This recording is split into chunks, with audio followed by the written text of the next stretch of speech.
11 days to the 2024 polls. Hashtag Stop Galamsey now still on. Good evening and welcome to News Night. Tonight, the NPP I know and love is not on the ballot paper. Words of a former NPP presidential aspirant and minister as he casts a damning verdict on the current state of the NPP and its leadership.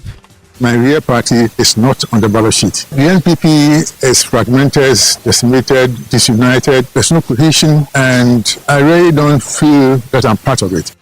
We have more as Dr. Frimpong Boateng questions Dr. Bawumia's emotional attachment to the party and critiques his economic performance over the past 7.5 years. We have details of that interview on the polls. Also, chairman of the NPP's Council of Elders, Hackman Owusu-Agyemang, dissents heavily on Alan Kyerematen, labeling his comments about former President Kufuor's support for Dr. Mahmoud Bawumia as disrespectful. For me, it's the height of impunity.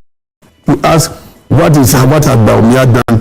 Why you are supporting him? Well, because you heard him read this, and it was rude. We have details as he takes on the opposition NDC's combative stance against the Electoral Commission and the electoral process. The posture of the major opposition party, for me, it's all right. Believe me, if you bring Jesus Christ from heavens to come and become the Electoral Commissioner, they will still complain. We have details of that and also stay a while longer on the campaign trail. Also tonight, asthma cases among children between 12 and 14 tripled since 2004, with researchers partially linking the surge to rapid urbanization and high pollution levels in schools. 16% of them that we screened in Kumasi actually reported asthma symptoms. That's massive. We have details of the JoyNews dialogue in business. Sonia Soglipa charges the City Company of Ghana to stick to new terms for settling more than $200 million debt. And in sports, Black Stars head coach Otuado set to meet with the GFA Executive Committee tomorrow after AFCON failure. And are you a first-time voter? Then you can't miss the mock voting exercise to be hosted by your election headquarters as part of our very final episode of your favorite show, Just Turned 18 with Shola Adeyemi. It will be live from the University of Ghana campus. You want to stay for details of that and more here on News Night. I am Emefa Apau. Please do join us with your thoughts. Your comments is via WhatsApp is 05511119997. We're live on Love 99.5 FM in Kumasi on myjoyonline.com, X Spaces and Facebook. Please do stay for details. And we start off tonight from the election headquarters.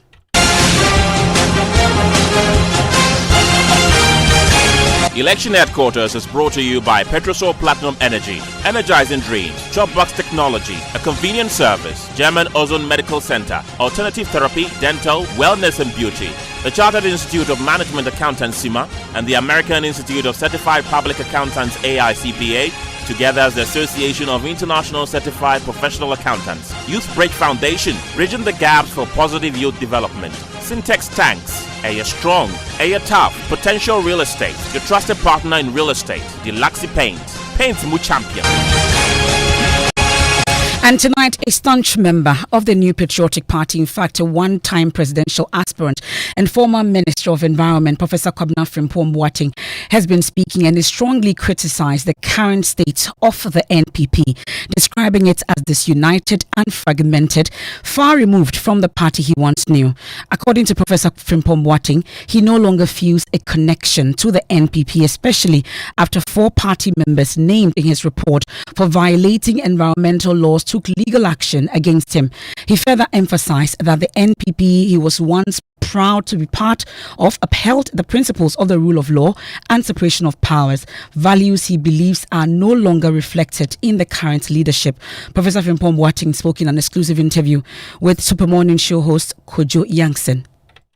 Party is not on the ballot sheet. The NPP is fragmented, decimated, disunited. There's no cohesion, and I really don't feel that I'm part of it because this is a party I love. I have emotional attachment to it from the days of my grandfather, and we've gone through a lot of things, and I've done a lot for this country. There you are asked to present a report to fight environmental terrorism, and 4 members of my party have taken me to court for mentioning their names in that report. So we really don't know what I have in common with those people and many others who insulted me and did all sorts of things against me. That is why I say that, yes, elections are coming, but my real party is not on the ballot sheet. The NPP identify what is a party that believes in the rule of law, believes in good governance, believes in the separation of powers, believes that the party does not belong to anyone. NPP is a party that doesn't belong to anyone. We love each other, we respect our elders, and it's not a party where people who are not voted for or have no business in the party get powers and they disrespect people who have worked hard and so on. This is not the NPP that I know. This is the NPP that I love. NPP that cares for the people, cares for the last, the least, and the lost. NPP that thinks about the future of the generations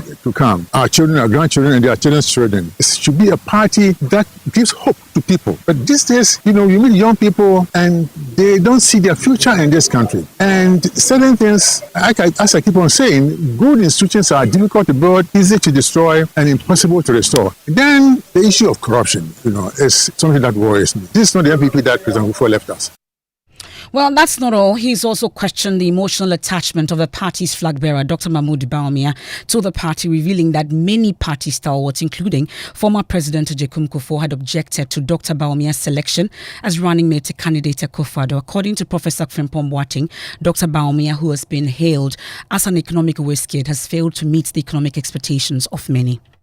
Dr. Bawumia is a very nice person, but I don't see him as a person who has emotional attachment to the NPP. I'm saying this because before he was elected to partner Nana Akufo-Addo about 16 years ago, he wasn't even a member of this party. And a lot of people did not agree with that choice, including President Kufuor. But it was accepted because he was portrayed as an economic wizkid, economic guru who was going to help us. What did you think of the choice at the time? Well, I didn't mind, if a person is good and he can help the nation, why not? But those expectations have not proved true. So that is where I have my problems. And then when it came to choosing a successor to Nana Akufo-Addo, the party and the government did a few things to the delegates. Delegates who were weak had their arms twisted. Those who were fearful were intimidated, and those who were corrupt were bribed to vote for Dr. Bawumia. And true-blooded NPP people, Alan Martin, Maria Peoku, Adenimo, Bakre Jalpong, Jogate, and the rest. These are true-blooded NPP people who were left in the cold, and that leaves a bad taste in many people. But then the economic expectation have not been fulfilled. That's Professor Frimpong Boateng there in that interview with Kojo Yankson. It was aired on the Pulse. The full interview is available on all our social media platforms as well. Let me bring in the Deputy General Secretary of the NPP, Haruna Mohammed. We're grateful for your time here on Newsnight. I bet you've been listening to portions of that interview with Professor Frimpong Boateng. To start with, for him, the NPP he knew and loved is not the same as the NPP he's seeing now, let alone what is going to be on the ballot. For him, there's no rule of law. You don't believe in separation of powers. He talks about the issues about corruption. What's your immediate reaction? Hello, Mr. Mohammed. Hello, MFA. I know you're on the campaign grounds, but I was asking for your initial reaction to concerns raised by Professor Frimpong Boateng. Thank you very much. Good evening to your cherished listeners. It's unfortunate I have not heard every bit of what he said because of the network challenge that I have here. But I heard that he's saying that the MPP is not the MPP that he knew. Mm-hmm. That there is absolutely disorder, rule of law is not. It's fragmented. There's issues about corruption. I completely disagree with him.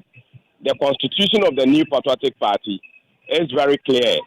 I don't know whether he's talking about government or he's talking about the party, but specifically he mentions the party, and that means that what he said is not the truth. Party has a constitution. The party gives mandates and chance to people to contest. People who have come out to contest have been given a fair play. Everybody that has come in, all the rules were made public. He did not come out to contest. I don't know the evidence that he's holding against the party in terms of disorder, in terms of constitutional places in the party's rule. The MPP is more stronger and more bigger than any other individual. We are not going to attack him as a person. we are going to respond in order of which he raised. And I'm telling you emphatically that the NPP remains the most powerful and the most party that believes in the rule of law. We have not broken any aspect of the party's constitution. The party is very resolute on the mind. He might be having issues with things that happens in government that he wants to talk about. But he should be very honest when he's talking about party and party rules. We are very firm and very confident that nothing untoward has happened or has gone that it is unconstitutional in this party. He should raise those issues and we debate them one after the other. We are not known to attack. We are not known to insult. We are not known to be dishonest. We are known to make sure that we put the right information out there. And that is on the basis of which we will talk. But we would not come and attack him. He should come on. Let's have that particular engagement on those aspects that he thinks that the party has gone against the party's constitution. I don't think it is factual. It is not accurate, and it is very unfortunate coming from him. Well, he makes the argument about some disunity and fragmentation within the party. Also, the fact that the values that you used to believe in no longer there. Well, he takes on the flag bearer as well, questioning his emotional attachment to the party, he says. First of all, what were the core values of the party? One, we believe in competition. Have we given competition to people or not? Two, we believe in leadership. Have we given leadership the opportunity to do whatever they want or not? Three, we believe in the rule of law. Have we given the opportunity to the party's constitution to work or not? Four, we believe in hierarchy. Have we been able to make sure that the hierarchy standards that we have put in have been able to work or not? Four, we believe in a religion. And we know very well that we have not insulted or attacked any religion in this country. We believe in property owning democracy. We continue to support businesses to strive. We continue to give opportunity through one district, one factory, one this, one that. We have been able to support a lot of industries in these particular areas. What core value, what specific core value have we broken? He's talking about emotional attachment to His Excellency the Vice President. This is the most honest, the most respected, the most diligent Vice President that we have had in this country. What at all has the Vice President done that he's so emotionally affected that he has to talk about it? Well, this is a man that believes in religious tolerance. This is a man that believes in the ability of people. This is a man that thinks on his feet. This is a man that thinks about solutions. So what at all is the emotional attachment he's talking about? Well, he says that you hail him as the economic whiz kid, but indeed he's failed to meet the economic expectations of many. What expectations that does he expect? When the Vice President came in, together with His Excellency the President, what was the growth of the economy? The economy was growing at 3.4%. When he came in, before COVID, we grew at 8-something%. Even with the advent of COVID, when COVID came, globally, economies were growing in negatives. It is Dr. Mahmoud Bawumia as chairman of the Economic Management Team, we grew at 0.94%. Today, what is the trajectory? Even with the difficulties that we are going through, the economy is growing at 5-something%. So what economic indicators is it saying that he has not been able to achieve that we will doubt his economic credentials? Look at the goal for oil that he brought, the savings that it has brought to the good people of Ghana. Savings? That the economy sits in. Digitalization is a key to making sure that the foundation of the economy is kept true. He has been able to put all these things through. So I don't know if he has any personal thing against the Vice President. He should talk about it. But when it comes to public attachment to the Vice President and the flag bearer of our party, he is very resolute. He stays as the economic messiah. He is still the person that we're talking about. And I believe that he has the bold solutions for this country. You believe he has personal issues against the flag bearer of your party?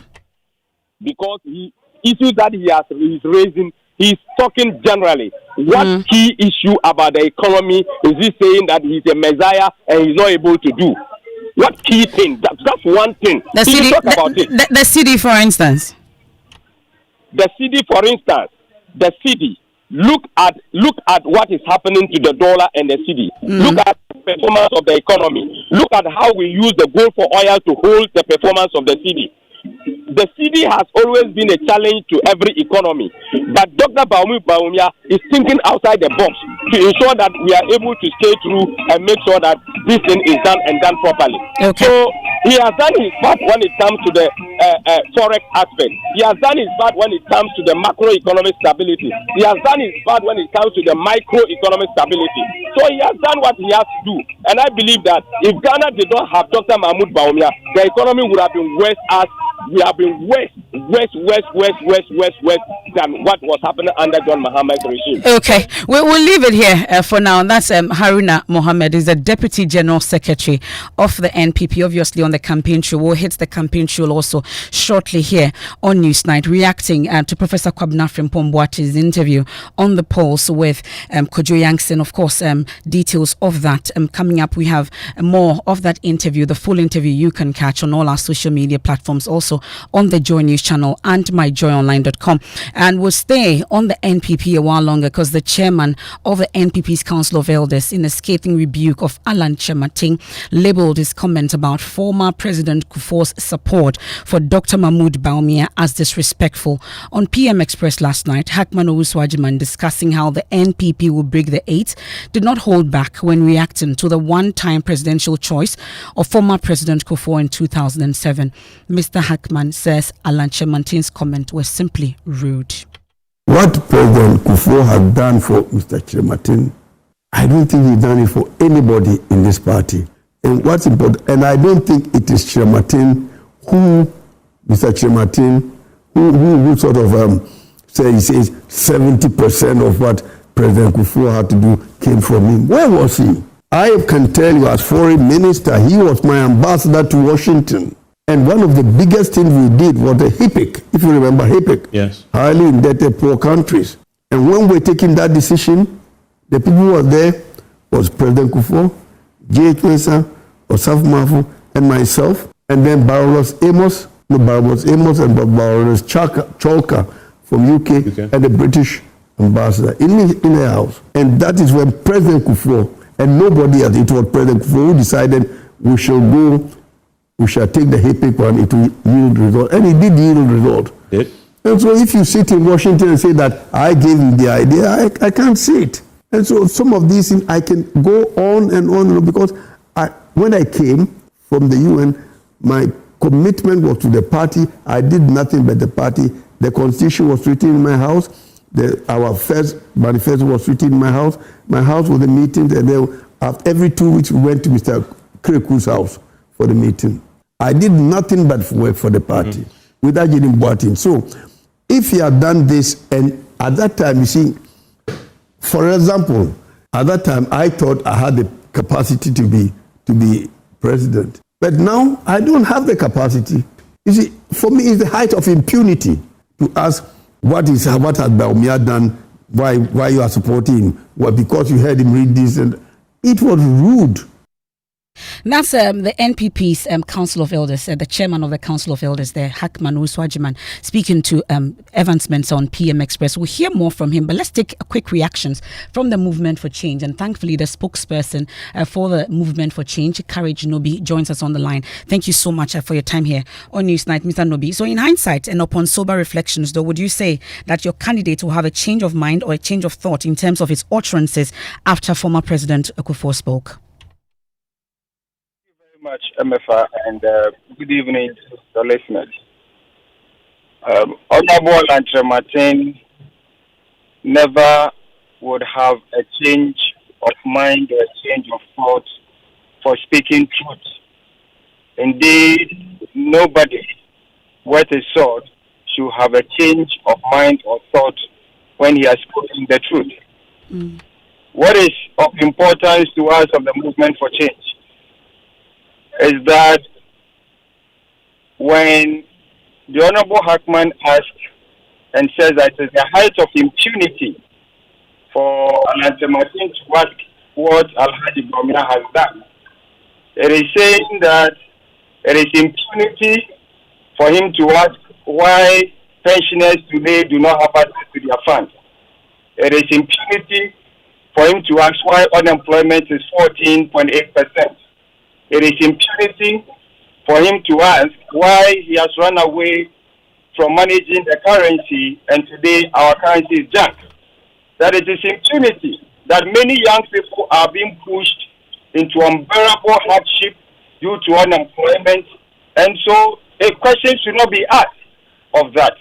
That certainly is unacceptable to us in the movement for change, to the teeming number of young people who are encouraged by the professional competence, the character and integrity of Alan Martin. And one of the things that he teaches us is that it is important to interrogate public officials, and so when they fail, it is important that they are interrogated and made to know that they have failed on their mandate. So for us, that is it. But his public utterance and of course his description in terms of his posturing and everything, in his description of former President John Agyekum Kufuor, a man that many say stood for him when no one else did, that is not impunity, you would say?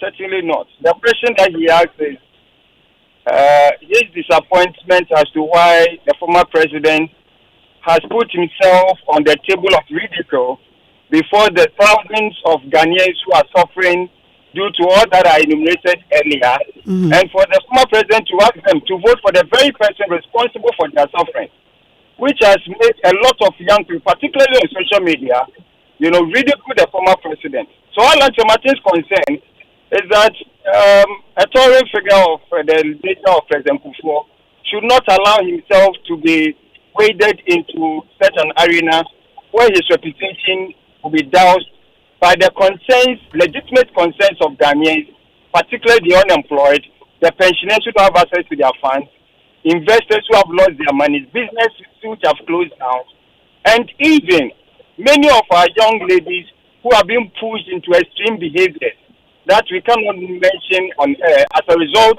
of the conduct, the incompetence of Alhaji Bawumia.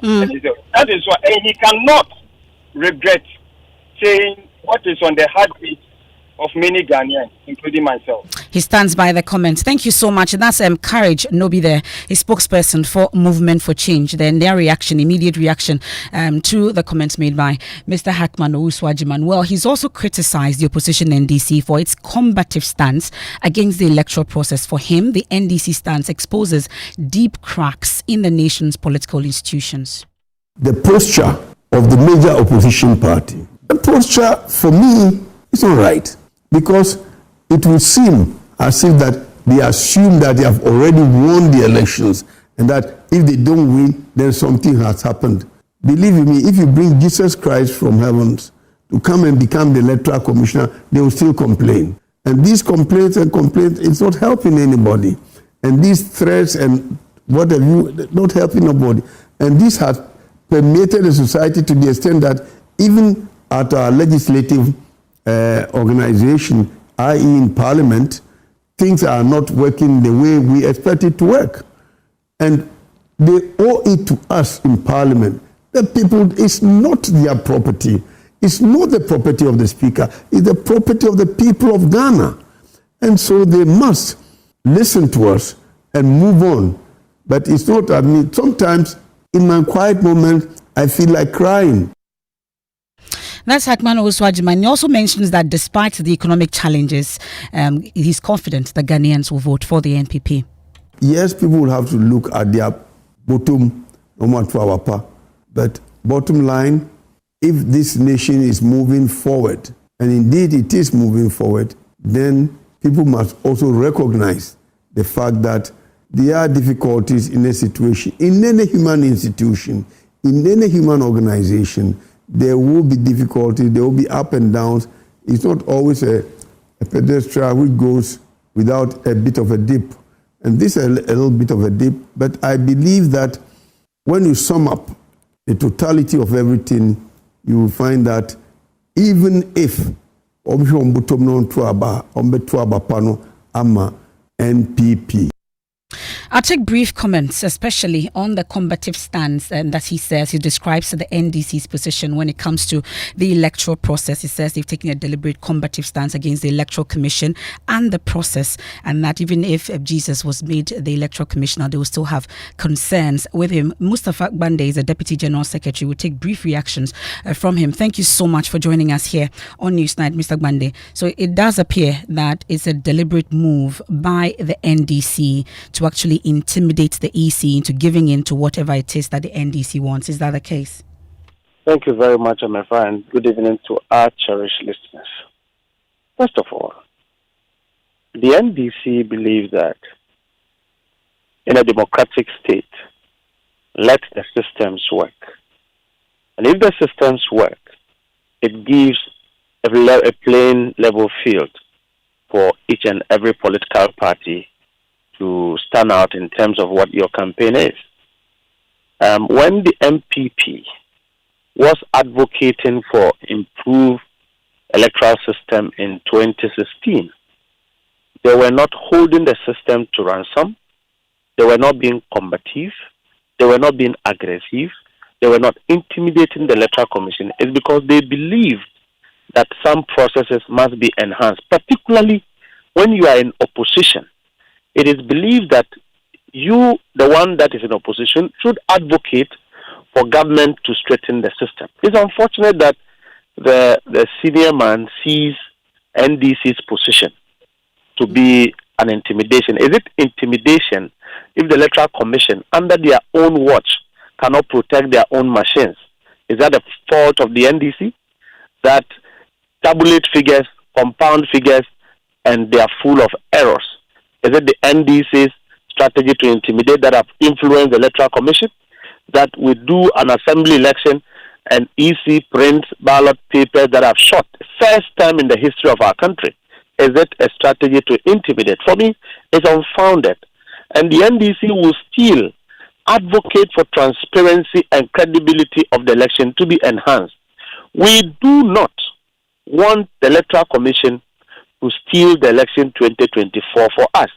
And we will not also allow the Electoral Commission to do anything to aid this government. Look, the combined effect of the existence of this government is much, much more scandalous to the people of Ghana, and they have decided that we need a change. That change will only be validated by the fact that it is required that we go into an election. Now, MFA, I listened to him, and I got unfounded that the individuals, when we were students, they are our role models, have ganged up around their age into government, and today have let the youth of this country down, have left all of us hopeless, have left the whole country in distress. And persons and individuals like Honorable Hackman should be worried that at his age and all the period of which he has participated in the governance of this country, this is what himself and President Akufo-Addo could offer the people of Ghana. It's much scandalous. He presided over Cocoa Board. Cocoa Board today have collapsed. Is he not worried? Is it not impunity for him to believe that his incompetence at the Cocoa Board is enough for him to be put into government again, and that the NDC doesn't have a right to advocate for same? I think that we should not give these people the allowance to make themselves high horses over us. And what we are talking about is a Ghanaian who is distressed, the Ghanaian who is hungry, the Ghanaian who is broke, the Ghanaian who have to cough high cost of living to survive. And so this is not a time to tolerate some of these talks. This is the time they should be begging the people of Ghana for the pain they have taken us through. As for leaving government, whether they like it or not, they will go. Well, we'll leave it here. That's the Deputy General Secretary of the NDC, Mustafa Gbande, there, and their immediate reaction to the concerns raised and the combative stance of the NDC when it comes to the electoral process and the Electoral Commission. And speaking of the Electoral Commission, they say they are set at the end of the week to dispatch biometric verification devices, BVDs, to 8 more regions ahead of the poll. polls, distribution of electoral materials, especially ballot papers, to Northern, Bono and Bono East regions have experienced some delay since the EC began distribution of the materials 2 weeks ago. Briefing the National Election Security Task Force at the Electoral Commission headquarters today on the EC's preparedness so far, EC Chairperson Jean Mensah has been providing timelines on when all outstanding matters will be resolved before the special voting on the 2nd of December. We are also near completion with our ballots, the preparation of our ballots for the presidential and parliamentary elections. And all the ballots, with the exception of the Northern region, the Bono region, and the Bono East, have been disseminated to our police armories across the country. I'm well aware that the ballot papers for the Northern region, the Bono and Bono East regions will be disseminated to the police armories this afternoon. And we'd like to thank the police for their support and also the army for their support and remaining with us throughout this process. It's instructive to note that our biometric verification devices are also being prepared, and we are confident that by this weekend all the biometric verification devices will be safely lodged in the police armories across the country. As we speak, we have over 8 regions. The biometric verification devices have been sent to over 8 regional armories, and they are in safe keeping there. It's important to highlight that the Commission has recruited close to 210,000 temporary officials across various categories, from returning officers to deputy returning officers, presiding officers, polling assistants in all the 40,900 plus polling stations across the country. And as we speak, they are undergoing extensive training in all the constituencies. Well, we can hear also from the Inspector General of Police, Dr. George Ekufu-Dampare, who is leading the National Election Security Task Force. He says they are 95% ready for the polls.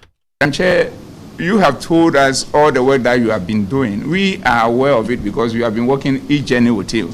And in terms of our preparation, for the benefit of the public and the generality of Ghanaians, we want to also assure them that, in fact, we are over ready as the security agencies in support of the excellent job that you are doing. And we'll do all what it takes, and I repeat, all what it takes to ensure that this country continues to be at peace with herself. And in our readiness, Madam Chair, we want to also say that we will protect every Ghanaian and we will protect every stakeholder in these elections. And more importantly, we will protect you and your staff as they go about their constitutional duty of ensuring that the election is executed to the benefit of Ghanaians. So that assurance we want to give to you and to your staff for them to feel free to undertake their assignment without any hindrance or without any fear, because we will have your back as security agencies. Madam Chair, also we are here today as a way of debriefing, as we have always done. We've done a lot of work when it came to the printing of the ballots and the transportation of the ballots across the country.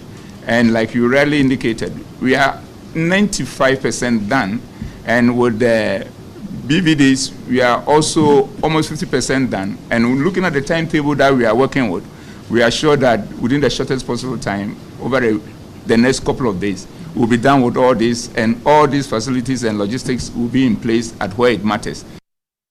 That's the Inspector General of Police, Dr. George Ekufu-Dampare, also leading the National Election Task Force. And still on the elections and the Electoral Commission, we'll be talking about it shortly after business. They've moved in to limit the presence of journalists in constituency and regional coalition centres, asking its regional directors to provide names of credible media houses to be accredited. This is raising some concerns among media houses. We'll be interrogating that shortly, what exactly the criteria is in terms of which media house is credible for the EC before they can be part of the regional constituency and regional coalition exercise. But we'll get into it. But did you just turn 18 or are you a first-time voter?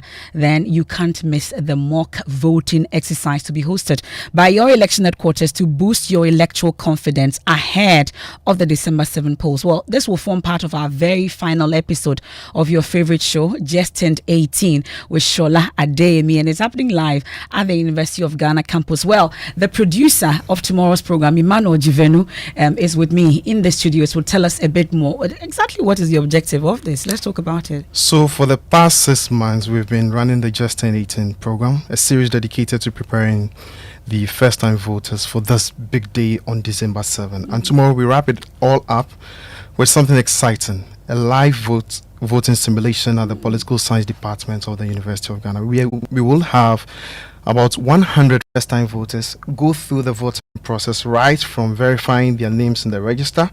They cast their ballots. The ballots are sorted out and the results declared. Personnel from the Electoral Commission will be present to guide these first-time voters through the process, address any questions they have, and help them avoid any costly mistakes on December 7. So why not join us tomorrow at the Political Science Department of the University of Ghana for this exciting program? And it's at 10 a.m. So any of us, we just turned 18, first-time voter, we can just pass Yes. through and be part of it. Yes, all in a bid to reducing the mistakes some of us do Rejected on the election ballots. day. We want to avoid that. Okay. Well, Emmanuel Jivenu, thank you so much for joining us. As the producer of Just Turned 18 with Shola Adeyemi. You want to join the team at 10 a.m. at the Political Science Department, University of Ghana. It will definitely be live on all major bulletins throughout the day. Also on the JoyNews channel. You can't miss Just Turned 18. George, have you voted before? Of you are course, not a first-time voter. Okay, so you know what but I just turned 18, so Oh, I'll no, be please. going there to do cast my vote. Just turned 18, yet you voted before. I'm going to call the police. Well, what's in business, George? Well, let me for coming up. Sonia Sogli charges the Logistic Company of Ghana to stick to new terms for settling more than $200 million debt, as well as the cash waterfall mechanism. And Development Bank Ghana partners the Association of Ghana Industries to revive Ghana's textiles and garments industry. The business news on Newsnight is brought to you by MGN Business. Welcome to the new world of business. Kingdom Books and Stationery, Interstanks and Pepsodent, Herbal and Charcoal.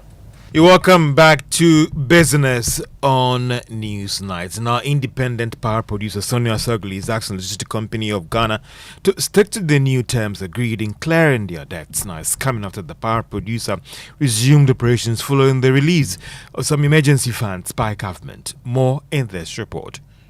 Joy Business understands that this new terms will ensure that the Electricity Company of Ghana sticks to paying Sunon Asogli its portion of revenue that it collects from consumers. This, they say, may go a long way in reducing the debt owed, while government through the Ministry of Finance also work to clear the remaining debt. According to the Finance Ministry, it is working to soon sign an agreement with Sunon Asogli when it comes to how to restructure the remaining debt owed the company. Sunon Asogli in a statement also added that it remains committed to working with government to deal with challenges facing the power sector as well as sticking to the terms of the agreement reached. And that is a business desk report. Let's still stay on this subject because Finance Minister Dr. Mohamed Amin Adam had earlier expressed government's commitment to fully implement the cash waterfall mechanism. We won't compromise any action that would drill the operationalization of the cash waterfall mechanism. So I insist all collections made by ECG must go to the cash waterfall system to be redistributed to all stakeholders in the value chain. This is very important for us because people have lost confidence in our ability to manage the energy sector because of the financial issues. So let's use this opportunity to rebuild that confidence, not just in our partners, but also the investor community. We are not going to get that investment into this sector if we just cannot guarantee that we will pay for those resources that will be invested in this sector. And the only way is to show that we have a systematic, comprehensive approach to addressing the financial issues. And that is why the cash waterfall mechanism is so central to the future of the energy sector. Finance Minister Dr. Mohamed Amin Adam. Now, Development Bank Ghana has partnered with the Association of Ghana Industries to revive the textiles and garment industry. Now, this has resulted in the sign of memorandum of understanding to aid this deal. The agreement aims at strengthening the textiles and garment industry by supporting local businesses to scale production whilst creating jobs. Now, speaking to Joy Business, Chief Executive of Development Bank Ghana, Kwame Duka, said together with its partners, they will invest at least 100 million Ghana cedis over the next 3 years to support the sector. Is becoming an increasingly important institution in the development and transformation of our economy. But to do that, we have to work in trustful relationships with our partner financial institutions, the banks, both universal and regional, and also SNLs, etc. So what's next for us? Clearly, we need to do more. It's as simple as that. We act as a catalyst, but there's so many areas, including this, that we spoke about. You're going to see more targeted in terms of particular sectors of the industry. You're going to see a much bigger focus in terms of women-led businesses, as we mentioned, or women-owned businesses. We're going to do more in that respect. Honest but President of the Association of Ghana Industries, Dr. Humphrey Ayim Dake, talked about how this could help deal with the challenges facing the local textiles companies. AGI assisting with DBG to select companies in this value chain, both medium size, small scale, and large, and see for purpose of pilots. We might not open up to do everybody. We touch base on the ones that we believe have the orientation and the understanding to partner this particular project. So we select them and do a due diligence and hold hand and prepare them with their books so that with DBG's collaboration, we can prepare them for the PFIs and DBG guarantee to support them to retool, to bring in raw materials. President of the Association of Ghana Industries, Dr. Humphrey Ayim Dake. Now, the Bank of Ghana is rejecting argument the temporary withdrawal of Consolidated Bank's foreign exchange trading license could cripple the institution. On the Bank of Ghana, Consolidated Bank, who from today to December 26 not been able to participate in foreign exchange market as a result of this regulatory action. Now, this because it is argued that this is the peak season for remittance business. But the Bank of Ghana insists it was meant to serve as a deterrent to other financial institutions. They won't break the exchange rules and regulations for that sector. Meanwhile, financial lecturer, that is Dr. Elikpina, that is your fears that the action would impact on the bank's operations badly. Because the implication of suspending their license is not just on the bank, right? It can actually affect the customers of the bank. What this means is that if you're a customer of the bank, you are expecting remittance inflows, you want to do a foreign transfer, etc., you cannot do this. And I don't think that the customers of CBG should be punished for the actions or inactions of the bank. It's going to affect their operations because they can't transact in the FX market, they can't send funds abroad, they can't receive funds abroad, both for their proprietary accounts and also for the accounts of their customers. So I think that is going to have a huge impact on CBG. We are expecting more remittances towards December. When I get into Christmas, those abroad will be sending money to their relatives back home. And that is a finance lecturer, Professor Elikpina Magloyo, talking about the Bank of Ghana sanction of Consolidated Bank Ghana. They've not been able to participate in the foreign exchange business because their license has been withdrawn from now to December 26. Now, the First Sky Group has appointed Dr. Sylvanus Elom Agbemegati as its life patron to support its work of the group in diverse ways. The promotion appointment, according to the executive chairman, Eric Kuchochi, is a commendation and retirement service in honor of Dr. Elom, who happened in Tema here in the region. Continue to pray for them, continue to receive the awards from First Sky and their support with much gratitude to the Lord. And I've always been here for them, and I'll continue to be there for them, continue to advise them, continue to pray for them, continue to teach them the word of God, continue to be there always for them. And that is Dr. Sylvanus Elom Megachi there talking about the award and appointment of him as the life patron of the First Sky Group over there. And that's all for business on Newsnight. Back to you. It's time for sports, and my friend is here. Let's go straight into the stories. And the Black Stars head coach Otuado is set to meet with the GFA Executive Committee tomorrow after the AFCON disappointment. Ghana failed to qualify for the AFCON for the first time in 20 years, finishing bottom of their qualifying group without a single win. Otuado is expected to submit his technical report for the qualifying series for a thorough review, with the GFA expected to make a decision on his future in the coming days. Meanwhile, the GFA has announced the postponement of its meeting with stakeholders initially scheduled for Thursday.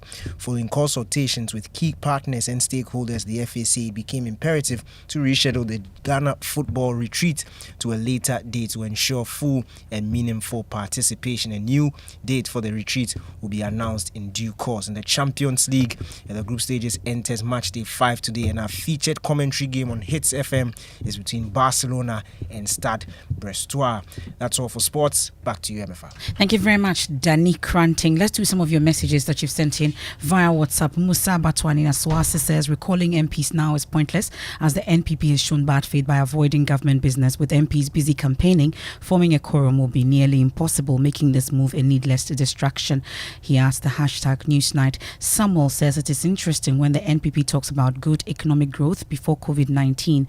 The high growth was predicted by economists, including bodies like the IMF.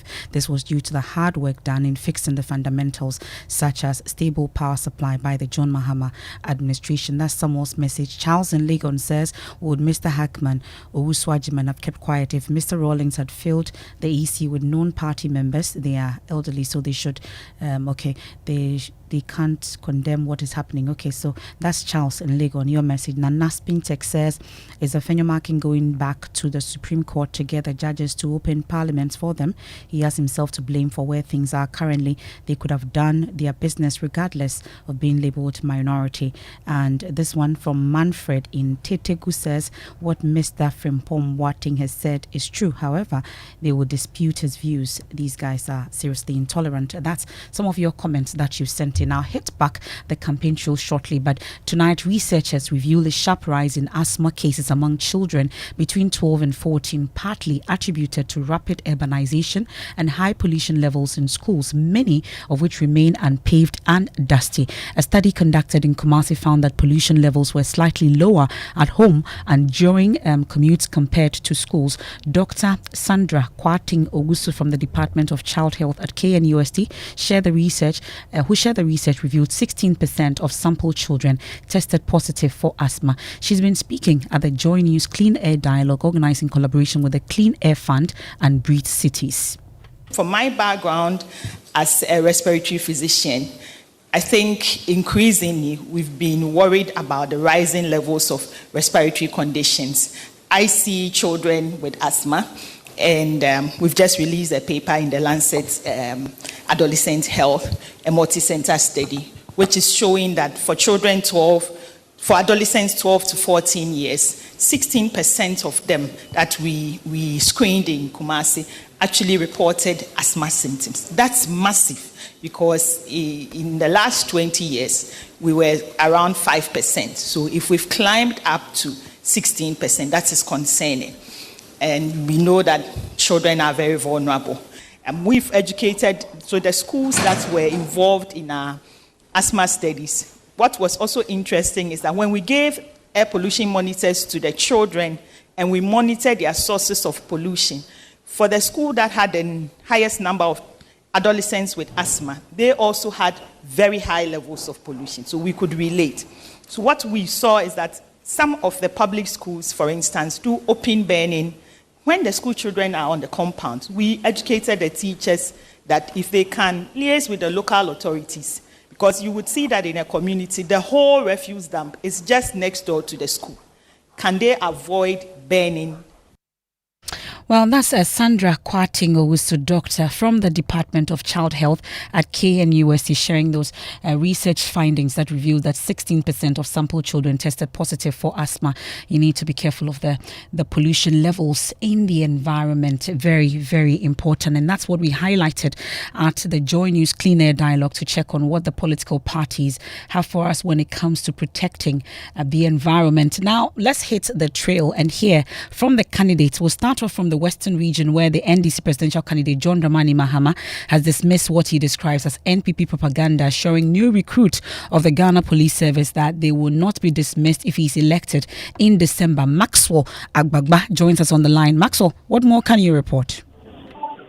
Well, the NDC presidential candidate has been visiting quite a number of constituencies here in the Western region. He just left the Lembele constituency and just arrived here in the Jomoro constituency, where he'll be addressing party faithfuls who've gathered here shortly. But in the Lembele constituency, he did not mince words at all when he responded to President Akufo-Addo's claims that he cannot sustain the 24-hour economy with a Dumso legacy. The NDC presidential candidate, John Mahama, took no prisoners at all. He says the president should bear true testimony that Dumso had been solved when he handed over power to him.